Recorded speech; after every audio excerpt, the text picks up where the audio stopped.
So without further ado, I'd like to start with my own presentation and invite my co-presenter for this presentation on stage. So I'd like to invite Michal Harris.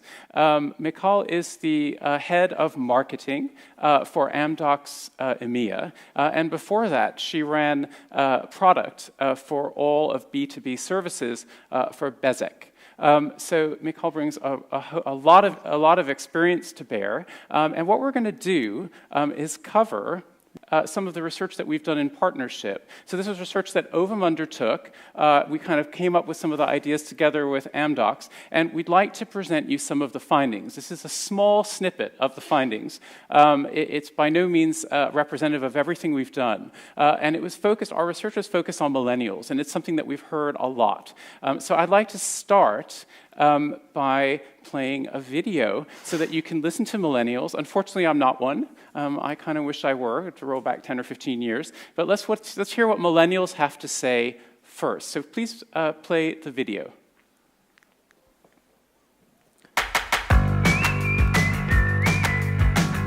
I think nowadays people don't stick in the same kind of job. Even what you study, it doesn't determine what kind of career you're going to go into. To date, I have at least six other jobs, and I'm 31, and I'm not scared at all. And even till today, I'm still looking out for opportunities. So my current employer, I wouldn't think that they are adopting a lot of innovation and technology, and I would think that this is very much prevalent in most Singaporean companies. They haven't brought in any new technology. It's quite outdated. The system has loads of problems with it, but they haven't bothered to update it. I feel that we're lacking a bit in terms of certain programs or softwares. Sometimes you want to install an important software you need to use for a client project, but then you realize that when you try to install it, you can't. You need administrator rights. You need to go through a long, tedious process. So some of these formalities, right, actually hinder you sometimes.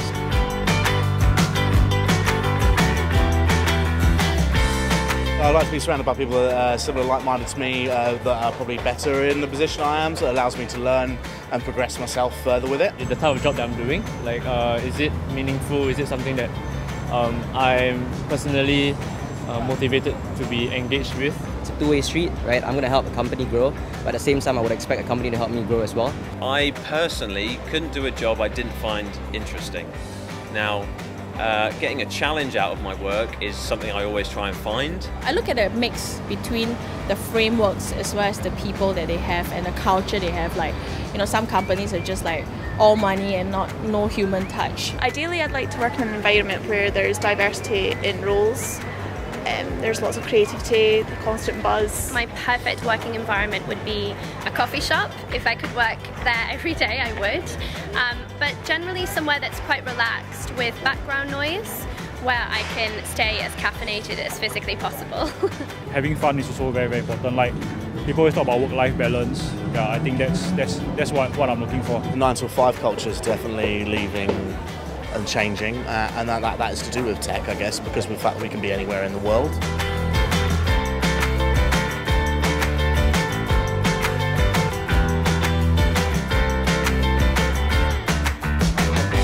Coding is probably the next skill set to have that gives more flexibility in how you set your rules. This is definitely a skill set that the company should invest in our employees. Collaboration software, similar to what Facebook is for social media, but for the workplace where you can share files, work together, update together. Google Glass or some sort of prototype of that, if that was taken to another level where you could see a lot of information rather than searching for it on a document. What people want these days is instant gratification. If I want a car, I want it now. If I want a bicycle, I want it now, right, as a service. So whoever can step in, build a platform and provide things as a service as and when consumers want them, they're going to make it, basically. I'm a re-recording mixer for film and TV. Technology consultant. I'm a visual designer. Management consultant. Financial planner. I am a graphic designer.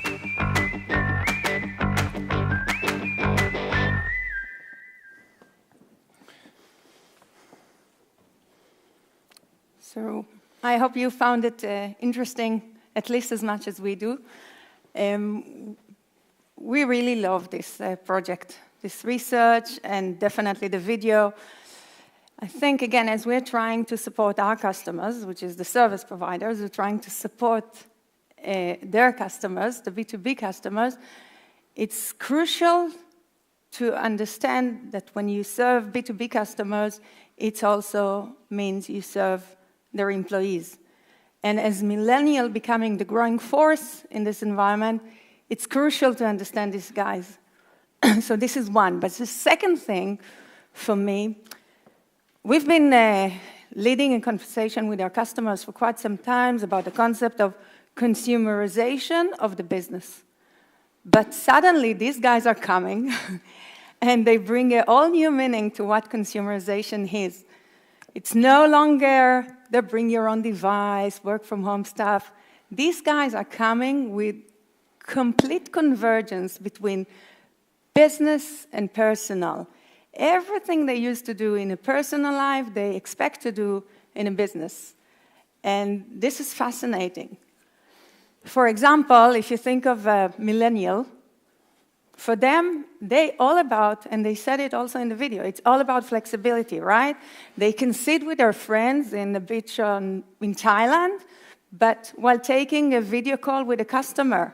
And for them, and without even stop to think for a moment whether I'm now, hurting the balance of my work-life balance and stuff like that, it's meaningful for them. It's all about, I do what I do when I need to do it. That's crucial, the flexibility element. The second thing is these guys coming from a reality. They grew up with the phrase that we used to use a lot of time, smartphone is extension of your hand, right? They grew up with this. They know everything they do is involved some kind of applications, some kind of technology. And they use to a very smart application, very fast, very simple, all of that. And suddenly they're coming to their office. And let's do a bit of a survey here. So please raise your hands if you're using WhatsApp. And can we see a light? Can we see? Okay, perfect. Definitely a majority, right? 70% of the people. Please raise your hands if you use WhatsApp for work-related things. So a majority of the majority. A majority of the majority, right? Please raise your hands if the head of security or IT in your organization approve it. Surprise, surprise. Exactly.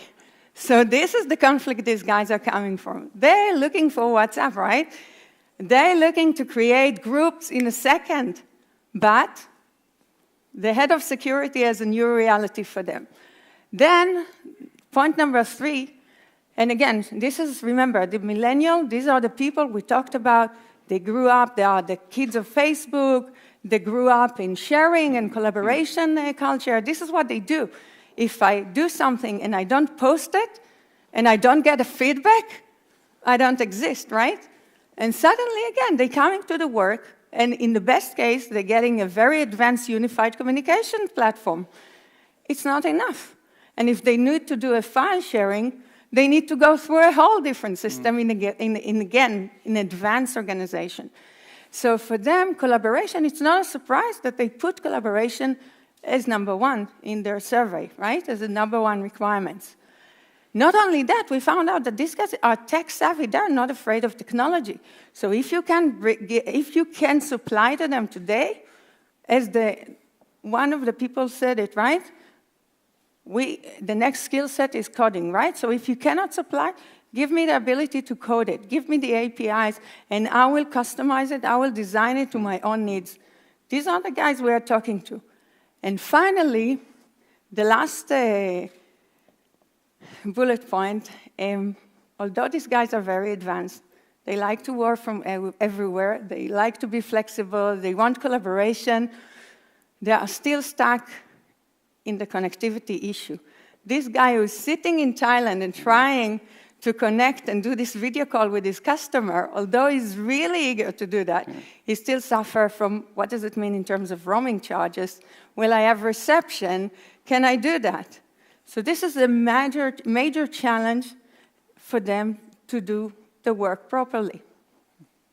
Thank you, Michal. I don't know about you, but when I was watching the video and I saw the young lady say that she really liked to work in a cafe with background music, that's like my living nightmare. I once had to work. There was renovations in my home. I had to find a place to work. It was very difficult to find a place without background music. But that just shows some of the generational differences that we're facing as a service provider community. I wanted to sort of talk a little bit about, the research in general, and also just make sure that I put some of the results in context. Because just because a millennial says they want something doesn't mean we have to give it to them. They will adapt to the existing environment, especially when they're generating a salary from that environment. So here are some of the technologies that we think are having a major impact on the future of the workplace. And what you'll see is it's a mixed bag. And some of these may or may not be addressable by telcos. I only need to mention the phrase telco cloud for you all as an audience to realize that some of these, you may be chasing a pipe dream here if you try to do some of these. But in other cases, you might be in a very good position. For example, in Internet of Things, there is a huge growth in connectivity, but most of the value in Internet of Things is not going to occur at the connectivity layer. So your ability to capture that value is in question. The other thing, just sort of temper the enthusiasm behind the millennials, and this sort of is to sort of take into account the fact that these technologies will have an impact over time in the enterprise. So just to pick a few of these out, if we look at something like augmented and mixed reality right now, I think aside from maybe in some cases augmented and mixed reality, in some cases in some industries for some specific applications, we're going to begin to see some take-up. But the mainstreaming of that is some way off, probably a very long way off. If we look at something like security and identity, what we heard this morning rings true for me, and what I talk to service providers as well, and enterprises. Security is always top of mind, and service providers are beginning to realize that they need to offer enterprises kind of managed security services. And we have a panel that will be discussing some of this later. So that will always retain its importance.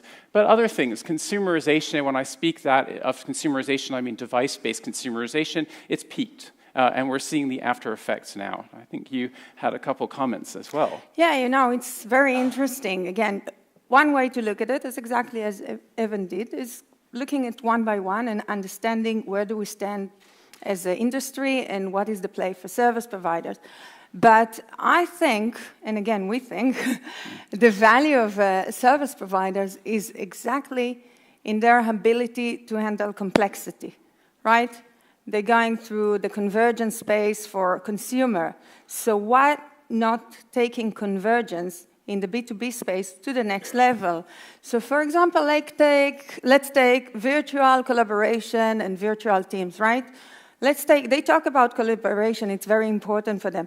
So one way is to try and to compete with the players like Slack. Good luck with that. But another way is to say, why? I have additional assets, right? I understand security probably better than many other players, right, as a telecom provider. Not only that, I have a unique assets which only becoming smarter with 5G and network virtualization. Why shouldn't I combine all of this together and create a new level of collaboration and virtual team tools? So for example, let's take a unit in one of the business. They are going through M&A. Extremely confidential, extremely, definitely on the security level, top, right? As a head of IT, you need to make, as a service provider, you can help the head of IT get the right collaboration platform for them. These guys not only talking internally within the organization, they need to be in constant conversation with their lawyers, in constant conversation with the acquired company, right? And it all needs to be extremely confidential, real time, all the time. Yeah. You can create a platform. You can make sure you have the right security level, and you can make sure that you have the right network connectivity to all the team members all the time, as long as they need it. This is something unique for service provider. Yeah. And in fact, I'll touch upon this as I run through rather quickly some of the findings. But that idea of federation, of the team not being within the company, but the team extending to stakeholders outside of the company and enabling that kind of working, really came through from the millennial research. And it's one of those findings I actually buy into because I think that's the way we're all working. Gig economy, contractors, moving between jobs, changing the nature of career, the changing nature of projects themselves and industries. That we will be in more fragmented work environments, but we still need to work on projects and tasks together. So how can the network and applications that sit on the network enable that? So I just want to quickly run through the study demographics. We did over 1,200 interviews of millennials. We also talked to industry leaders, and we also had some quantitative and we also had some qualitative discussions with millennials. So it wasn't all just survey work. There was a lot of talking, and boy, can they talk. What were some of the, even more than me, and you'll be tired of me by the end of this afternoon, trust me. What were some of the top-line findings? Well, the top-line findings were very interesting from a telco perspective. We simply asked, what are the technologies you think are going to have the biggest impact going forward? The number one is super fast mobile broadband, like this. Like they've got to get it faster and better. The second one was the Internet of Things, and I'm not sure they always knew what they were talking about when they talk about the Internet of Things, but I think that's true of us as well. The third was big data and analytics, another big buzzword. Again, the same issue there. What do we mean by that? What an application provider, an ISV thinks of big data, what a specialist in big data, what a systems integrator thinks of it, and what a telco thinks of it are as many things as the type of provider that is trying to address that issue. But what's really interesting about those, if you think about super fast mobile broadband, okay, telco core, right? That's what you do. The question is, can you monetize that? You're going to be spending billions on rolling out 5G. What's the window of opportunity to add value, to charge more for it, if there is even any opportunity? A good question. IoT, I already mentioned the challenge is, yeah, you'll provide the connectivity. What else will you do to drive value in your IoT investment and extract value out of the IoT opportunity? And big data analytics, I mean, there's a huge question mark there. We see some great first steps from some of the telcos to monetize the data that traverses their networks, but they're just that, they're first steps, and there are many, many challenges ahead, including regulatory and legal challenges, which could be major barriers for telcos. So some interesting insights there. And I just thought I wanted to cover maybe 3 or 4 technologies and then wrap up. So the first one I'm going to talk about is what do we mean by consumerization? And then I'm going to lead on to, okay, if consumerization has moved from device to app, what kind of app? And then security, and then programmability. So let's start with consumerization. Michal already covered this in her poll. You're not very different from millennials. Take that to heart. You do what you want, basically, and you will find your way around corporate IT, which raises huge risk and compliance issues, again, probably addressed in the next section. What is the role of the telco or the service provider, the broader service provider, in providing visibility of who is using what on the network, given they control the core, the network itself, the device, and often can lend credentials to the individual? Can they provide risk management and assessment services? Can they provide a managed security service? Big question if you can make the shift. This is a great finding, actually. So we said, okay, you want these apps. It's not just devices anymore. And here's the proof. We asked them, what do they most want that their company doesn't provide? And actually, collaboration beat Apple products. Oh my God. I'll still take a free Apple product if any of you have them going, please. And you're saying it on the day of the launch, right? Oh my God. But this shows a certain maturity in the millennial cohort, which I find very interesting. But what we mean by collaboration, as Michal mentioned, it's not your grandfather's collaboration anymore. Please, no more phones on desks. No more unified communication systems in the cloud. No more stuff based on traditional voice or telephony. We're talking about project, about working, about flexibility. It's app-based collaboration, like the Slack or Spark that was mentioned before. So just moving on quickly to security, I mean, there was a very interesting and kind of mature attitude among millennials to security. So they all recognize the importance of security. I think this is a great finding for Tim and his panel a little bit later, that essentially 3/4 believe that security, encryption, biometrics will have a major impact on their work. But they also recognize something which I think is true, right? Which is almost half say, it encumbers their ability to get the job done. Certainly in my experience at Informa, and I don't know if Steve and Carter is still in the room, but I have lots of logons and passwords, which I duly write down in the back of my notebook, and I do, because there's no other way to function. And so I think we all recognize that security can be cumbersome. So the question then is, what are they willing to share to ease access? It's a trade-off, and millennials really understand this. And you'll see that I've got some great quotes up there. I'm willing to share. It's just it's just a compromise I have to make with the devil. I'll give them some data if it means easier access. That's the way the world is going to work. But the question is, what data are they interested in giving? What are they open about, right? And what we find is they're open about some very interesting things. Voice prints, probably because their voice is already kind of in the public domain. People know what each other sound like. And also application usage data, right, which can be anonymized, but even so, it doesn't really tell you too much about what you're doing in the app, but it's just the application usage data. There were different attitudes to things that I think touch more on the person, like retina prints, for example, or social media data, which obviously there are too many embarrassing party pics up there, at which they themselves recognize. So I think we'll see a continued mature attitude towards security. The question again is, with the telco control over the network, is there a way to bestow credentials on a variety of players, stakeholders, whether within the enterprise or outside of the enterprise, participating in enterprise work? And is there a way to control and understand through analytics what the data flows are, where the risks are, and advise accordingly? And I think if I spoke to you guys in the break, you'd agree, yes, you think there is. The question is, how do you crack that nut?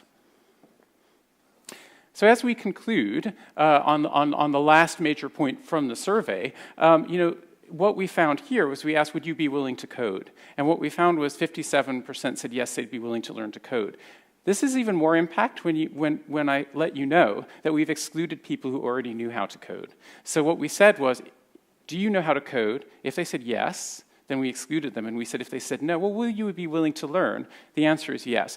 What do I think this means? Well, I don't think what we mean by coding is the ones and zeros and the C++ and all of the different languages that some of you suffer through in university. Certainly not me. What we mean here is sort of simple, maybe user interfaces to configure and personalize a set of applications in the workspace. That's what they mean by coding. They mean flexibility. So the question for the telco is, well, do I provide those platforms? Do I provide, in some cases you might. Some telcos are investing significantly in those kind of platforms.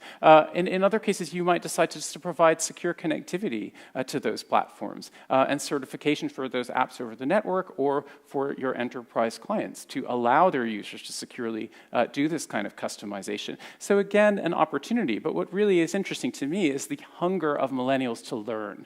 What kept coming through from leaders that we interviewed was the importance of training and the hunger for knowledge that millennials had, probably much more than those in our generation who want to learn our job, maybe make 1 or 2 career shifts, but pretty much expect at this stage to sort of maybe the curve will end towards learning and we'll just keep cruising. But millennials are hungry to learn, including some technical things as well.